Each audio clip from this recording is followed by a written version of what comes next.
کہ رب فرماتا ہے وَرَفَعْنَا لَكَ ذِكْرَكَ، اے محبوب ہم نے آپ کے لیے آپ کے ذکر کو بلند کر دیا ہے، ہم نے آپ کے لیے آپ کے تذکرے کو بلند کر دیا۔ تو جن کے ذکر کو اللہ نے بلندی دے دی ہے اس پر کوئی شاعر نعت نہ بھی لکھے، کوئی اچھا نعت خواہ نعت نہ بھی پڑھے، معاذ اللہ کوئی مجمع نعت سننے نہ بھی آئے، حضور کا ذکر تو اللہ نے بلند کر دیا ہے۔ لیکن یاد رکھو کہ جب شعر حضور کی تعریف میں لکھا جاتا ہے تو شعر لکھنے والا اپنا کلام سنوار لیتا ہے، اور جب محفل نعت میں لوگ آ کے بیٹھتے ہیں حضور کے نام پہ بیٹھتے ہیں، وہ کسی سیاسی جلسے کے لیے جمع نہیں ہوتے، وہ اپنے کسی دنیاوی مقصد کے لیے احتجاج کرنے جمع نہیں ہوتے، وہ حضور کی میلاد کے نام پر اکٹھے ہوتے ہیں۔ خلاق عالم کے فرشتے تو گواہی دیتے ہوں گے نا، یا اللہ دیکھ کے آئے ہیں ہم، وہ تیرے محبوب کے لیے جمع ہوئے تھے۔ نعت خوانوں کیا کمال ہو جائے اگر ہم نعت خوانی کے ساتھ مخلص ہو جائیں، تمہیں پتہ چل جائے گا جب صبح قیامت تمہاری اس نعت خوانی کا وزن ہوگا، تمہیں مزہ آ جائے گا۔ سب سے آگے آگے حسان بن ثابت ہوں گے، اور پھر یہ نعت خوانوں کی پوری لائن حضور کی بارگاہ میں جائے گی۔ تم اپنے آپ کو کیوں کمزور کرتے ہو چند ہزار پہ بیچ کے؟ میری ملت کے نعت خوانوں میلاد شریف آ گیا، نعت کے حسن کو سمجھو تو صحیح یارو۔ سب سے آگے نعت خوانوں کی لائن میں حضرت حسان بن ثابت ہوں گے، اور قیامت تک جو حضور کی نعت پڑھنے والا ہوگا وہ سارے اس لائن میں ہوں گے۔ تمہیں پتہ ہے اس لائن میں کون کون ہوگا؟ مولا عبد الرحمن جامی بھی ہوں گے، سعدی شیرازی بھی ہوں گے۔ اس لائن کے اندر چلتے چلتے تمہیں ڈاکٹر علامہ اقبال بھی ملیں گے، تمہیں یہاں امام احمد رضا فاضل بریلوی بھی ملیں گے، تمہیں کہیں اسی طرز میں کلام کرتے نعت پڑھتے اعظم چشتی مرحوم بھی ملیں گے، محمد علی ظہوری بھی ملیں گے، تمہیں اس میں نعت پڑھتے پڑھتے کئی لوگ ملیں گے۔ کتنے نصیبوں والے ہو، اس لائن میں جاؤ گے جس لائن میں رسول اللہ کے غلام لگے ہوں گے۔ اعلیٰ حضرت کہتے ہیں یہ تیری زبان حضور کے لیے، حضور کے لیے، یہ اللہ نے بنائی ہے اپنے ذکر کے لیے، محبوب کریم کی نعت کے لیے، تو کیا کریں؟ اور یار سارا دن اس نے باتیں تو کرنی ہیں، اللہ جانتا ہے یہ باتیں کرنے کا دور ہے، چپ نہیں بیٹھتے۔ بعض لوگوں کو کہنا پڑتا ہے کہ چل یار کو 10 منٹ چپ بھی کر جا، کوئی ہمیں بھی موقع دے تھوڑا سا بولنے کا، اور کوئی تو تھوڑی سی سن بھی لے، کسی کی کہنا پڑتا ہے۔ اتنی جو باتیں کرتے ہو، اتنی جو خوش آمدیں کرتے ہو، تو اعلیٰ حضرت مشورہ دیتے ہیں، فرماتے ہیں ذکر ان کا چھیڑیے ہر بات پر، ذکر ان کا چھیڑیے ہر بات پر۔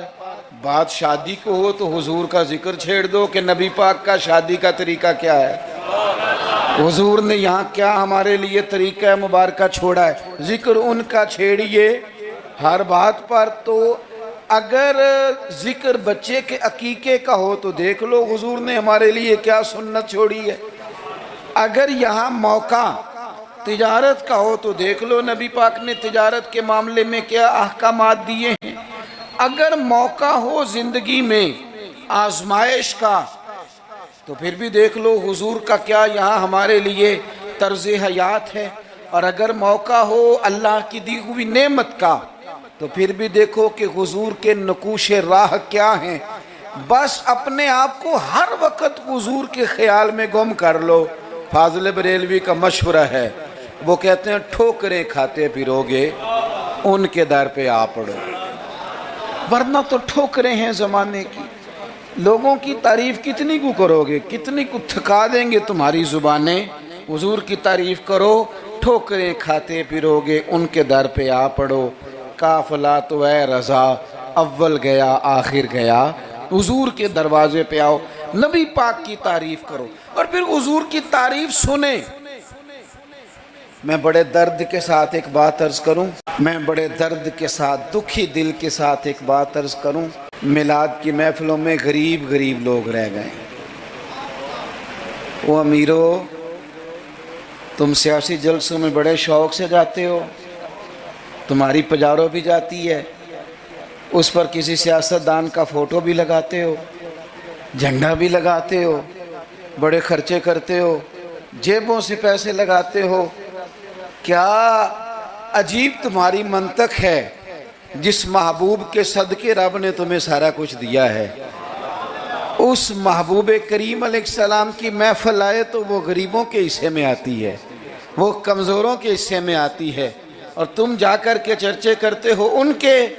یاد رکھنا، سمجھ لینا، دنیا کا سب سے خوش قسمت شخص وہ ہوتا ہے جسے اللہ اپنے محبوب کی غلامی کے لیے پسند فرما لیتا ہے۔ یار اس طرف تم توجہ ہی نہیں کرتے۔ حضور کا ذکر سنو، ذوق سے نعت سنی جائے۔ نعت نہ پڑھنے سے زیادہ سننے سے تعلق رکھتی ہے۔ نعت خواں اللہ کے فضل سے بڑے ہیں، ہمارے اس شہر میں بڑے بڑے اچھے نعت خواں آپ کو مل جائیں گے، بڑے ہیں لیکن نعت سننے والے۔ چلیں ناراض کسی نے ہونا ہے تو وہ ہو جائے۔ جو بڑی بڑی محفلیں کرانے والے لوگ ہیں ان میں سے بھی اکثر احباب ایسے ہیں جنہیں محفل کرانی آتی ہے، نعت سننی نہیں آتی۔ محفل کرانا اور ہے، نعت سننا، یہ سننا ایک کمال ہے۔ اب میں جو اگلی بات کروں گا وہ شاید آپ کے لیے اور زیادہ خوشی کا باعث بنے۔ نعت پڑھتے صحابہ تھے، سنتے مدینے والے محبوب۔ آپ سننے کا درجہ تو دیکھیں نا، کتنا معاملہ منفرد ہے۔ حضور کے ذکر کو سننا، نبی پاک کی بات کو، یہ منافقوں کا طریقہ تھا کہ حضور کی بات جب ہوتی تھی، نبی پاک جب بات کرتے تھے تو وہ کھیل کود میں لگ جاتے تھے، حضور کی بات نہ سنتے، سننے نہ دیتے تاکہ کسی پہ اثر نہ ہو جائے۔ مومن کیا کرتا ہے؟ اعلیٰ حضرت فاضل بریلوی یہاں بھی سبق پڑھاتے ہیں، وہ کہتے ہیں عرش پہ تازہ چھیڑ چھاڑ، ابھی تازی تازی باتیں چھڑی ہیں نبی پاک کی عرش پہ، ابھی فرشتوں نے نیا کلام چھیڑا ہے حضور کا۔ کہتے ہیں عرش پہ تازہ چھیڑ چھاڑ اور فرش پہ طرفہ دھوم دھام۔ وہاں حضور کا ذکر چھڑا ہوا ہے اور یہاں تو دھوم مچی ہوئی ہے، غلاموں نے مچائی ہے۔ عرش پہ تازہ چھیڑ چھاڑ، فرش پہ طرفہ دھوم دھام، بس کان جدھر بھی لگا یہ تیری ہی داستان ہے۔ میں عرض کروں، ادھر دیکھو میری طرف، میری ملت کے جوانوں، ہماری زندگیاں کمزور ہیں، ہمارے ذمے بڑے سارے حقوق ہیں۔ بوڑھے ماں باپ کے جھریوں والے چہرے ہمیں بڑا پریشان کرتے ہیں۔ کئی گھروں میں بہنیں ہیں، وہ آتے جاتے ان کے دبٹے کا وقار برقرار رہے، یہ ہمارے دلوں میں خواہشات چمکتی ہیں۔ بیٹی چھوٹی سی بھی آنگن میں دوڑ رہی ہو تو باپ نہ چھوٹی بیٹی دیکھ کے بھی کہتا ہے اللہ نصیبہ اچھا کر دو، اللہ اس پہ رحمت کرنا۔ اسے زمانے کی ہمارے ذمہ ڈیوٹیاں ہیں، ان ڈیوٹیوں کے لیے نا ہم اپنے گھر سے نکلے ہوئے ہیں۔ کوئی مزدوری کرتا ہے، کوئی محنت کرتا ہے، کوئی ادھر جاتا ہے، اس رستے میں نا ہمارا کئی لوگوں سے واسطہ پڑتا ہے۔ کچھ ہم سے اپنے قصیدے پڑھواتے ہیں، کچھ تعریفیں کرواتے ہیں، کئی جھوٹ بلواتے ہیں، کئی کہتے ہیں تو یہ والا کام کر پھر نوکری مل جائے گی، کئی کہتے ہیں تو میرے ساتھ لگ جا، تو کہہ کہ میں بڑا اچھا آدمی ہوں تو شاید میں تجھے کسی یورپ کے ملک کا ویزا دلا دوں۔ یہ جھوٹے ہیں سارے، یہ جھوٹی تعریف کرائیں گے، تیری زبان کو دھوکے کا عادی کر دیں گے، تیرے مزاج کے اندر ایسی چیزیں بھر دیں گے جو تیرے لیے نقصان کا باعث ہوں گے۔ یہ تجھے پتلی کا تماشا بنا دیں گے، ریموٹ کنٹرول بنا دیں گے۔ یہ دنیا تھکا مارتی ہے، یہ اتنا دیتے نہیں جتنا پریشان کرتے ہیں۔ یاد رکھو یہ ساری چیزیں دھوکہ ہیں۔ دنیا میں ایک دروازہ ایسا ہے جس کی تعریف کرو نا تو دنیا بھی آخری حد تک ملتی ہے، اور آخرت میں تو خدا پھر فضل ہی بڑا فرمائے گا۔ اور وہ دروازہ ہے مدینے والے محبوب کا، وہ نبی کریم کا دروازہ ہے۔ حضور کی جو تعریف ہے نا، جو نبی پاک کی چوکھٹ کی تعریف کرنے والے ہیں، حضور کے دروازے کی جو تعریف کرنے والے ہیں نبی پاک کی، ان میں سادے سادے لوگ بھی ہیں۔ مجھے نہیں پتا کہ زیادہ سریلا نعت خواں کون ہے، مجھے نہیں پتا آج کل زیادہ ریٹ کس کا ہے، میں نہیں جانتا، لیکن ایک بوڑھی سی اماں مدینہ شریف میں، سادی بالکل اور ان پڑھ بھی جملے پنجابی کے بھی ٹھیک نہیں ادا کرنے آتے۔ میں حضور کی بارگاہ کی حاضری دے کے آ رہا تھا تو بالکل باہر نہ مسجد نبوی شریف کے جنگلے سے باہر نکل کے وہ بوڑھی اماں، سادے سے کپڑے، پنجاب کی تھی، کسی گاؤں کی تھی، اور عمر بھی بہت زیادہ تھی۔ اس کے سادے سے جملے وہ دور بیٹھ کے نا، چونکہ قریب تو خواتین کا آنا درست ہے بھی نہیں اور وہ آنے بھی نہیں دیتے، پیچھے باہر ہم نکلے بازار میں تو وہاں نہ شاید کسی کا انتظار کر رہی تھی، بچے نے وقت دیا ہوگا کہ اماں تو یہاں بیٹھ جانا تو میں آ جاؤں گا، تو وہاں بیٹھی تھی۔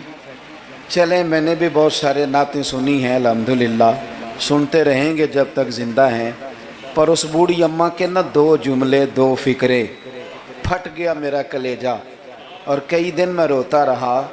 وہ اپنے لب و لہجے میں نا، اپنے انداز میں، سادے کپڑے اس کے اور سادہ پرانا دوپٹہ، اور زمین پہ اسی طرح بیٹھی تھی جس طرح غریب لوگ بیٹھ جاتے ہیں روٹی کھانے کے لیے، مزدور بیٹھ جاتے ہیں۔ پتہ کیا کہہ رہی تھی؟ نعت کیا پڑھ رہی تھی؟ کیا اس کا انداز تھا نعت پڑھنے کا؟ وہ کبھی دیہاتوں میں سادی عورتیں جس طرح بات کرتی تھی، ہماری بوڑھی مائیں اس طرح وہ بات کر رہی تھی، اور اشارے کر کے نا مدینے کے در و دیوار کی طرف اپنا مزہ پورا کر رہی تھی، کہہ رہی تھی ویکھو نہیں ویکھو۔ اس کا لہجہ ہے، ادھار لے کے بات کر رہا ہوں، اس کا لہجہ ہے، اس کی بات ہے، اور شعر میں وزن کیسا ہے اور جملے کی ترتیب کیسی ہے یہ شاعر بتائیں گے۔ مجھے تو لطف آیا تھا تو میں بات آگے نقل کر رہا ہوں۔ وہ کہہ رہی ہے اور وہ مطلب عوام کو متوجہ نہیں کر رہی، وہاں تو ہے ہی کوئی نہیں، اکیلی بیٹھی ہے، اپنا ذوق پورا کر رہی ہے، اور لگتا ہے کہ وہ نا، مجھے یوں لگتا ہے کہ جیسے نا وہ حور و غلمان کو متوجہ کر کے کہہ رہی ہے، اور اس کی آنکھوں میں آنسو ہیں۔ تھوڑی دیر اتنا روتی ہے کہ آواز بھار آتی ہے اس کی، پھر دوبارہ بات شروع کرتی ہے، پھر اپنے پلو سے آنسو پونچھتی، کہتی کیا ہے؟ کہتی ہے ویکھو نی ویکھو کڈے کرم کمائے سوں، میرے جے گندے مندے بھی دارتے بلائے سوں۔ اب ویکھو نہیں ویکھو، ویکھو نہیں ویکھو کڈے کرم کمائے سوں، اب میرے جے گندے مندے بھی دارتے بلائے سوں۔ تھوڑا چاچ جانا چاہیے حضور سے پیار کرنے کا، تھوڑا نا چاچ جانا چاہیے، تھوڑا طریقہ ہونا چاہیے۔ اس کے لیے مہنگی محفل کی ضرورت نہیں، اس کے لیے ذرا ذوق کی ضرورت ہے۔ اس کے لیے میرے پاس نا، میں چھوٹا آدمی ہوں لیکن کم از کم 100 مجھے روز پیغام ملتے ہوں گے کہ پیر صاحب ٹائم چاہیے، پیر صاحب ٹائم۔ اب تو میں کئی دفعہ اتنا مجبور ہو جاتا ہوں کہ سوچتا ہوں یار میں چھوٹا آدمی ہوں، یہ مثلاً کیا کس حد تک انسان جو ہے وہ چلے گا۔ فجر کے بعد میں نے بیان کیا، ظہر سے پہلے میں نے بیان کیا، ظہر کے بعد میں نے بیان کیا، ابھی بھی میں بیان کر رہا ہوں، پر میں اپنی حیاتی تو قربان جاواں، میری تے محمد محمد پکیندے گزر گئی۔ ہے بڑا مزیدار کام۔ بڑے لوگ ٹائم لینے آتے ہیں، بڑی بڑی سفارشیں، کہتے ہیں انٹرنیشنل ہماری محفل ہے، انٹرنیشنل محفل ہے، فلانا بھی آیا، فلانا بھی آیا، فلانا بھی آیا، اتنے عمرے کے ٹکٹ، اپنا اپنا ذوق ہے، یہ بھی اچھے لوگ ہیں، کمال بات ہے۔ ایک دور سے جنوبی پنجاب سے بوڑھے بابا جی آئے، ان کو نہیں زیادہ، یہ بڑے سلیقے سے لوگ آتے ہیں، سفارشی رکے بھی لے آتے ہیں، اور بھی بڑی چیزوں کا پتہ ہوتا ہے، کس اینگل سے جائیں گے تو کام بنے گا، سارا سلیقہ آتا ہے۔ لیکن وہ کسی نے کہا تھا کہ لگا جدوں میدان ازل دا تے لوکی چوراں وانگ سدھائے، کسی نے لوٹ لی علم دی دولت کوئی میر فقیر بنائے آزم ویخ مقدر ساڈا اسی عشق خرید لے آئے تے کسی دے سر تے تاج امامت اس علم پڑھاون سکھے ہے تے کسی نے پہنے فقر دا چوغا انہیں زہد کمامن سکھے ہے آزم ویخ مقدر ساڈا اساں یار مناون سکھے ہے اپنے اپنے نصیب کی بات ہے وہ بڑے لوگ آتے ہیں میں آپ کو جو بات جہاں آپ کو کھڑا کرنا چاہتا ہوں وہاں آئیے گا ایک سادے سے بزرگ سے سیدھے سادے تھے کندھے پہ رومال رکھا جمعے والے دن میں گزر رہا تھا تو میرے کان میں ہلکی ہلکی بات پریشرائز کر کے نہیں کہنے لگے پیر صاحب جدوں بھی ٹائم ہوئے نا مہینے نو چون نو چھیاں نو سال نو دو نو یہ انداز ہے جدوں بھی ٹائم ہوئے نا تو ایک چھوٹی جی محفل کرنی میں ماڑا بندہ جے تھوڑی جی میری تنخواہ ہے میں کمیٹی پائی یار مہینے پیسے رکھنا جدوں تھوڑے کٹھے ہو جانتے سونے دا میلاد کردہ بڑی بڑی میں نے تقریریں سنی ہیں بڑے بڑے بات سنے ہیں حضور کی محبت پہ کلام سنے ہیں مزہ آ جاتا ہے لیکن یہ بھی کلام تھا حضور کی محبت کا میں نے پلٹ کے نہ سر سے لے کر پیر تک وہ بابا دیکھا اس کے نقش و نگار دیکھے اس کے لبوں کی سادگی دیکھی اس کا لہجہ دیکھ کے میں نے کہا چاچا جی تسی ٹائم چھڑو دسو جلسہ کدن کرنا کیوں اس لیے کہ یہاں محبت ضروری ہے پیار ضروری ہے یہاں وفا دیکھی جاتی ہے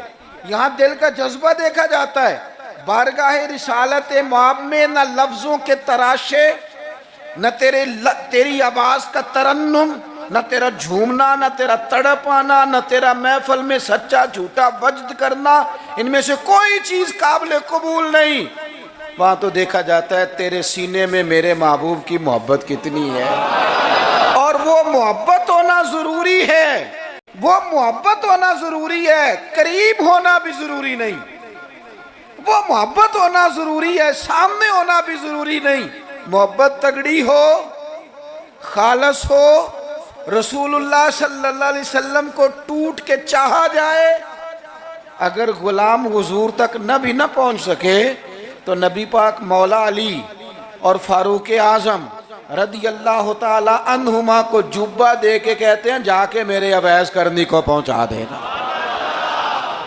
جو چیز ضروری ہے اس پر توجہ دیں اپنے سارے وجود کو حضور کی محبت میں ڈھال لیں نبی کریم سے پیار کریں اور اپنی روزمرہ کے معاملات میں ہر جگہ آپ صرف طلاق کا مسئلہ ہی جا کے مولوی صاحب سے پوچھتے ہیں آپ صرف یہی پوچھتے ہیں کہ جناب وہ فلانی چیز جو ہے وہ ہم نے ناراض نہیں ہونا یعنی ہر مرد نے یاد کر لیا ہے کہ 4 شادیاں جائز ہیں تو میں کہتا ہوں اس کے علاوہ بھی بڑا کچھ جائز ہے کہ صرف یہی آپ کو ایک مسئلہ آتا ہے کہ شریعت میں 4 شادیاں جائز ہیں اور بھی بڑا کچھ جائز ہے وہ آپ نہیں کرتے یہی اپنی مرضی کی چیز یاد رکھنی ہے کبھی جا کے مولانا سے ہر بات پوچھو ان سے پوچھو مولانا دکان ڈالنے لگو میرے مدینے والے کا طریقہ کیا ہے یہ بھی ذکر رسول ہے آپ اپنے علامہ صاحب سے خطیب صاحب سے پوچھیں کہ رب نے مجھے بیٹا دیا ہے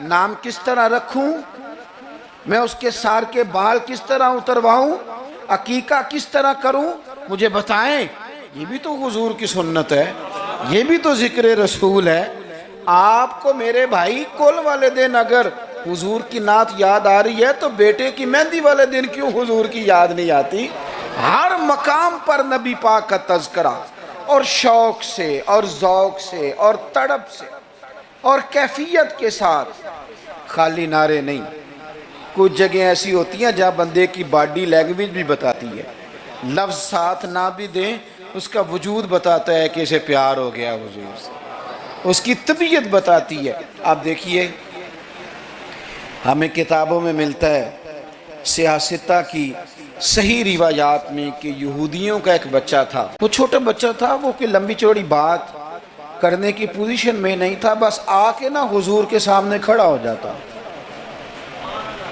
اور شارحین کہتے ہیں زیادہ پتہ وہ ڈیوٹی کیا کرتا تھا بس محبوب کا چہرہ دیکھتا رہتا تھا، بس دیر تک نہ حضور کو دیکھتا رہتا۔ نبی کریم کبھی کبھی کوئی کام بتاتے تو کار آتا، یہودی کا بیٹا تھا، پیار ہو گیا اسے نبی پاک سے۔ آپ کے بیٹے کو بھی ہو سکتا ہے، میرے بیٹے کو بھی ہو سکتا ہے، شرط یہ ہے کہ وہ اپنے ابا سے حضور کی نعت سنے۔ اس نے اپنے ابا سے دولت کی تعریف سنی تو اسے دولت سے پیار ہو گیا۔ اس نے اپنے ابا سے سنی نا بات کہ فلانے کا بیٹا ڈاکٹر بن گیا تو پیسے بڑے کما رہا ہے، فلانے کا بیٹا کاروباری ہے تو آگے بڑا گزر گیا، جو سنا سو اس کے دل میں آ گیا۔ اگر یہ سنے گا تو حضور کا پیار بھی آ جائے گا۔ وہ نبی کریم کی بارگاہ میں کھڑا رہتا ہے، حضور کی زیارت کرتا ہے، خدمت کرتا ہے یہودی کا بیٹا۔ میرے محبوب بڑے کریم ہیں، میں بڑی ذمہ داری سے آپ کو عرض کرتا ہوں، حضور بڑا ہی اجر عطا کرتے ہیں۔ وہ یہودی کا بیٹا تھا، بیمار ہو گیا، قربان جائیں، دو ایک دن نظر نہیں آیا تو حضور فرمانے لگے چلو نا تیمارداری کرنے چلے۔ حضور تیمارداری کرنے کیسے نصیب ہیں، کیسی خوش بختیاں ہیں، سرکار سرانے بیٹھے ہیں، نبی کریم علیہ السلام کرم فرما رہے ہیں۔ حضور کی وہ محبت دیکھی نا تو وہ غریب یہودی، اسے پتا تھا سرداروں کے طریقے کیا ہیں، اسے پتا تھا چودھریوں کے سلیقے کیا ہیں، اسے خبر تھی کہ خان ہو تو ان کے مہمان بھی کوئی خان ہی ہوتے ہیں، انہیں خبر تھی کہ عام لوگوں کا طرز حیات کیا ہے، لیکن وہ سمجھ گیا کہ میرے جیسے غریب کے بچے کی تیمارداری کرنے جو آئیں وہ دنیا دار نہیں، وہ اللہ کے سچے رسول ہیں۔ حضور صلی اللہ علیہ وسلم نا اس چھوٹے بچے سے بات کر رہے ہیں، ادھر دیکھنا میری طرف، چھوٹے بچے سے۔ اب میں نے جو بات کہنی ہے اگر آپ کی سمجھ میں آ گئی تو ٹھیک ہے، نہ بھی آئی تو بات ٹھیک ہے۔ پیار نبی پاک سے خالص کرنا، انشاءاللہ رسول پاک تیمارداریاں فرمائیں گے، کرم نوازیاں فرمائیں گے۔ پیار خالص کرنا، نیرا نعرہ نہ لگانا، صرف تقریر میں بات نہ رہے، نکابت خطابت اور یہ مائک کی حد تک چیزیں نہ رہ جائیں، کوئی اس کا عملی ثبوت بھی ہمارے سامنے آئے۔ حضور اس بچے سے بات کر رہے ہیں، فرماتے ہیں کلمہ نہیں پڑھ لیتا؟ قربان جائیں، کسی کو ابا نے کلمہ پڑھایا، کسی کو اماں نے پڑھایا، کسی کو مفتی صاحب، پیر صاحب، علامہ صاحب، صوفی صاحب، درویش نے پڑھایا، اس کے بھی تو ذرا نصیب دیکھو نا، کلمہ نہیں پڑھ لیتا۔ تو اس بچے نے نا نظروں ہی نظروں میں اپنے باپ کی طرف دیکھا، پڑھ لوں کلمہ، نظروں ہی نظروں میں پوچھ رہا ہے۔ تو والد کو بھی پتا تھا نا کہ یہ کون ہے، ایسے تھوڑی کوئی آ جاتا ہے تیمارداری کرنے، بڑے پیارے ہوتے ہیں بچے ماں باپ کو۔ تو باپ نے آگے بڑھ کے اس بچے کی پیشانی پہ ہاتھ رکھا، کہنے لگے پتر جس طرح یہ کہتے ہیں نا ویسے ہی کر لے، آپ پیار تو خالص کریں نبی پاک سے۔ حضور نے کلمہ پڑھایا، وہ شخص کلمہ پڑھ کے مسلمان ہو گیا، اس کی روح پرواز کر گئی۔ بڑا نصیبوں والا تھا جس کا جنازہ بھی مدینے والے محبوب نے پڑھا، جس پر کرم نوازیاں بھی حضور نے فرمائی۔ میرے بھائی، حضور کے ساتھ پیار ہو۔ اپنے گجرانوالہ میں ایک دن سفر کر رہا تھا تو روڈ سے نیچے اترا ہوں، بالکل عین فجر کے بعد مجھے کہیں دور جانا تھا، تو سامنے نا بڑا سارا لکھا ہوا تھا، کیا آج آپ نے درود شریف پڑھا ہے؟ وہ پڑھا، میں نے پڑھا تو میں نے درود شریف پڑھنا شروع کر دیا، یعنی جاری ہو گیا۔ جس نے لکھا ہے اللہ اسے جزا عطا کرے، جس نے لکھا ہے اللہ اسے۔ یہ مسجد میں کسی جگہ نکلتے وقت، آتے وقت، جاتے وقت، دکان پہ آپ درود شریف لکھ دیتے ہیں نا، ایک دفعہ تو بندہ نظر اٹھاتا ہی ہے نا پڑھنے کے لیے۔ تو آپ بتائیں اگر کسی نے دیکھ کے ایک دفعہ بھی پڑھ لیا تو لکھنے والے پر اللہ کتنا فضل فرمائے گا۔ درود و سلام نہ طبیعت کو میٹھا کر دیتا ہے، طبیعت کو ٹھنڈا کر دیتا ہے۔ مولانا ابو نصر رحمت اللہ علیہ وہ فرمایا کرتے تھے، کہتے تھے میں رات کو نا کبھی کبھی مدینہ شریف نکلتا تھا تو ایک درویش دودھ لے کے باہر آیا کرتا تھا، دودھ لے کے وہ باہر نکلتا تھا تو پتہ کہتا کیا تھا؟ کہتا تھا دودھ پی لو۔ تو لوگ پوچھتے تھے کتنے کا ہے؟ کہتے کوئی نہیں، بس تم دودھ پی لو اور مدینے والے پہ درود پڑھ دو۔